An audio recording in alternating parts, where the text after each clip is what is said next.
Hi అండి. నేను paneer curry చేసుకుంటున్నాను. పల్లీలు, టమాటాలు, ఉల్లిగడ్డలు, పన్నీరు చూడండి. అవి చిన్న చిన్న ముక్కలు కట్ చేసుకున్నాము. బాండి పెట్టుకొని దాంట్లో ఫ్రై చేసుకుంటున్నాము. ఫ్రై చేస్తే చాలా బాగుంటుంది. నెయ్యి, నూనె వేసుకొని ఫ్రై చేసుకోవాలి. చాలా చాలా బాగుంటుంది.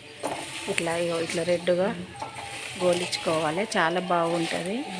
గోలించుకొని పక్కకు పెట్టుకోండి. పెట్టుకున్నాక దోరగా వేయించుకోవాలి. చాలా బాగుంటుంది పన్నీర్ కర్రీ.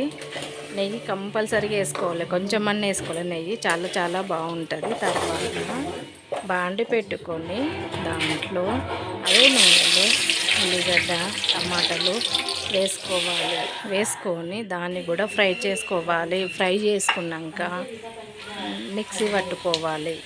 పల్లీల పౌడర్ మిక్సీ పట్టుకున్న, మన ఇష్టం, కాజులైనా వేసుకోవచ్చు, పల్లీలైనా వేసుకోవచ్చు. నేనైతే పల్లీల పౌడర్ వేసుకున్నా. బాండీలో ఆయిల్ వేసుకొని జీలకర్ర, ఉల్లిగడ్డలు అన్నీ వేసుకోవాలి. మసాలాలు, బిర్యానీ మసాలాలు, పచ్చిమిర్చి అన్నీ వేసుకోవాలి.